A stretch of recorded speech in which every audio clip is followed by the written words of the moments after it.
சிவபுராணம். நந்திதேவர் கைலாயத்திற்கு விரைந்து செல்லுதல். பானாசுரன் எம்பெருமானான சிவபெருமானின் மீது மிகுந்த பக்தியும் அன்பும் கொண்டு சிறந்த சிவபக்தனாக இருந்து வந்தார். ஒரு சமயம் எம்பெருமானான சிவபெருமான் பானகாசுரனுடைய பட்டினமான சோனிதபுரிக்கு அருகில் உள்ள நதி தீர்த்தத்தில் எழுந்தருளினார். அவரின் தோற்றத்தைக் காண முனிவர்கள் மற்றும் தேவர்கள் என அனைவரும் காத்திருந்து ஒன்று கூடி கோலாகலமாக கொண்டாடினார்கள். சிவபெருமானின் அத்தகைய தோற்றமானது வந்தவர்களை மகிழ்ச்சி வெள்ளத்தில் அழைத்துச் சென்றது. முனிவ பெருமக்கள் எம்பெருமானை துதித்தும் போற்றியும் கொண்டிருந்தார்கள். எம்பெருமானுடைய கணங்கள் யாவும் அவ்விடத்தில் இருந்தன.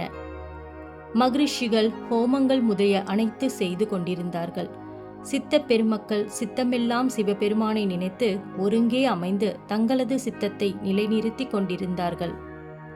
தேவர்கள் முனிவர்கள் என அனைவரும் எம்பெருமானின் திருநாமங்களை பாடி போற்றி மகிழ்ந்து வந்தனர்.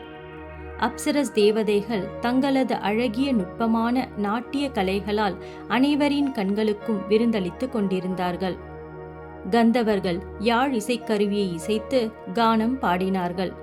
எம்பெருமான் எழுந்தருளிய அவ்விடங்கள் முழுதும் மிகுந்த மகிழ்ச்சியுடனும் ஆனந்தமாகவும் காணப்பட்டன.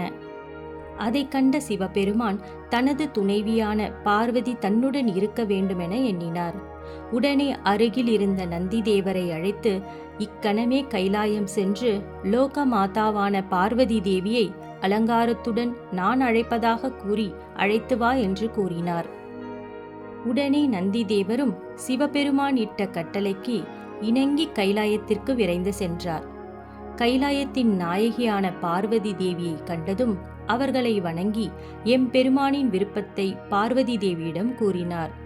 பார்வதி தேவியும் சிவபெருமானின் விருப்பத்திற்கு இணங்கி தன்னை அலங்கரித்துக் கொள்ள தொடங்கினார். பின்பு நந்திதேவர் எம்பெருமானிடம் சென்று தேவி சிறிது நேரத்தில் வருவதாக எடுத்துரைத்தார்.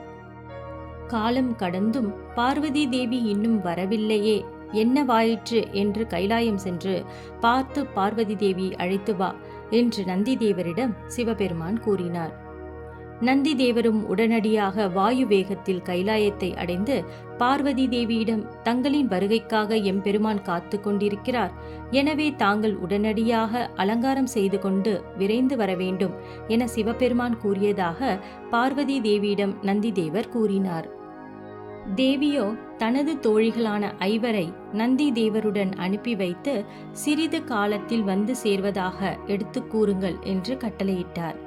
எம்பெருமான் முன்னிலையில் நடனமாடிக்கொண்டிருந்த அப்சரஸ் தேவதைகளுக்கிடையே நம்மில் யார் எல்லா செயல்களிலும் சிறந்தவர்களாக இருந்து பெருமை உடையவர் என்பதை பற்றிய தர்க்கம் உருவாயிற்று.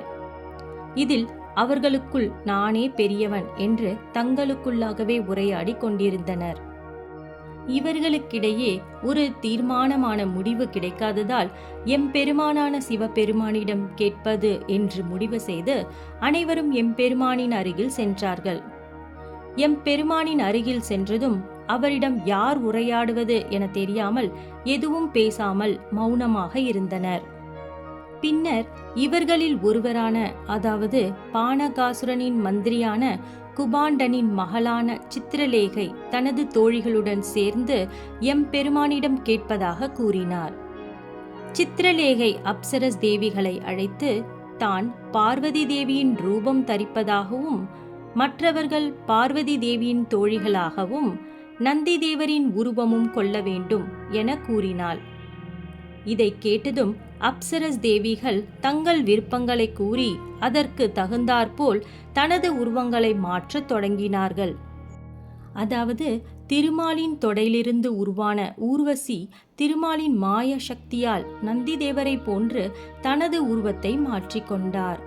இதேபோல் கிருதாசி என்பவள் காளி உருவத்தையும், விசுவாசி என்பவள் சண்டிகா உருவத்தையும், பிலம் லோஷை என்பவள் சாவித்ரி உருவத்தையும், மேனகை என்ற அப்சரஸ் காயத்ரி உருவத்தையும், புஜ் ஜகஷ்தலி என்ற அப்சரஸ் விஜயை வடிவத்தையும், கிரதுஷ்தலி என்ற அப்சரஸ் விநாயக உருவத்தையும், வேறு சில அப்சரஸ்கள் சப்தமாதர் வடிவத்துடன் தரித்து உருமாறினார்கள். ஓம் நம சிவாய.